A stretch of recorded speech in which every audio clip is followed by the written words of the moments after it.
Hello, hello, hello, and welcome to... Today we're sinking our teeth into Temur Sabertooth, a 4/3 cat for 2 and 2 green that says pay 1 and a green and you may return a creature you control to your hand. If you do, Temur Sabertooth becomes indestructible until end of turn. So that seems pretty strong. You can bump one of your creatures back to your hand to avoid a removal spell or board wipe, and then your cat gains indestructible to stop it from dying as well. And if you return something with a good enter the battlefield effect, then you can play it again for value. But how exactly can we break the Sabertooth? Well, most of these combos with the Sabertooth make endless mana, like when you pair it with Dockside Extortionist. When the Extortionist enters the battlefield, you make a treasure token for each artifact and enchantment your opponents control. These treasures can be tapped and sacked for mana of any color.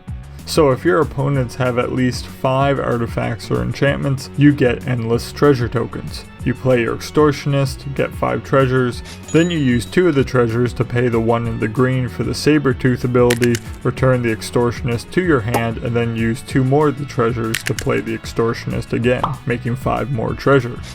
Repeat this process for endless treasures and endless enter the battlefield triggers.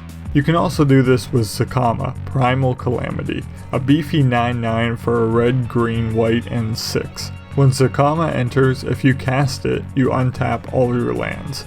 Now, if you have the Sabertooth out and 12 lands total, you make unlimited mana. You tap all your lands for mana, making 12 mana, cast Zacama for 9 mana, untap all your lands, use 2 of your floating mana to activate the Sabertooth, returning Zacama to your hand, and you have 1 mana to spare to repeat the process. Pretty easy, right? But the best part is once you have infinite mana, Zacama is a perfect mana sink for said mana. You can kill all other creatures, destroy all artifacts and enchantments, or just gain a million life. This is even easier to do if you have mana doubling effects like Mirari's Wake or Dictate of Karametra. This way you only need 6 lands to make endless mana with Zacama and the Sabertooth.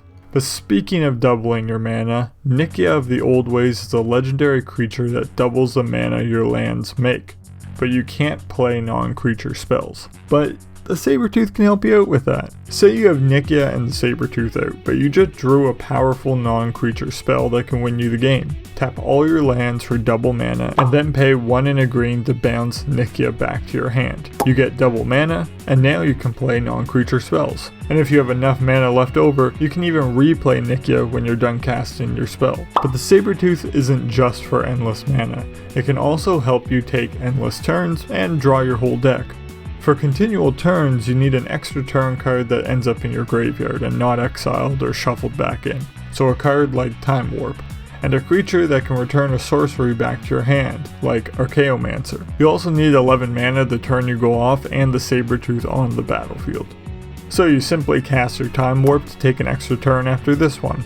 Then cast Archaeomancer to return the Time Warp back to your hand. Now you can bounce the Archaeomancer back to your hand right now, or you can wait till your extra turn after you attack with it. It's your choice. Either way, on your next turn, bounce the Archaeomancer to your hand if you haven't already, cast the Time Warp for an extra turn, cast the Archaeomancer, return the Time Warp to hand, rinse and repeat.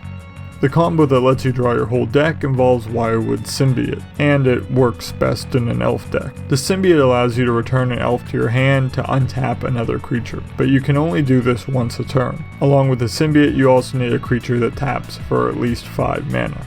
People often think of Priest of Titania to do this because she gives you green mana equal to the number of elves on the battlefield. But I personally like Marwyn because she gets a +1/+1 counter every time an elf enters on your side of the board, and she taps her green equal to her power. So she will actually tap for more mana and get larger as this combo continues to loop.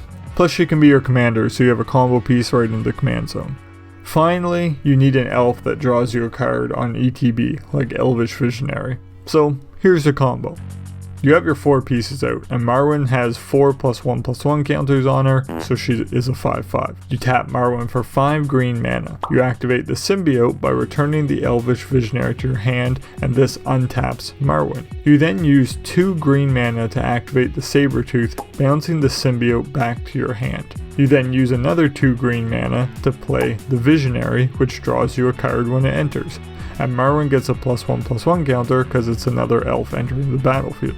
You use your last green mana to replay the symbiote. Now you repeat the process. Except now Marwyn taps for 6 green mana, and since the symbiote is considered a new permanent, you can activate its ability this turn. So activate the symbiote, bouncing the visionary, untapping Marwyn, bounce the symbiote with a Sabertooth, replay the visionary, Marwyn gets a +1/+1 counter and you draw a card, replay the symbiote, and look here, now you also have an extra green mana at the end of all that, which means this combo can also make you endless green mana.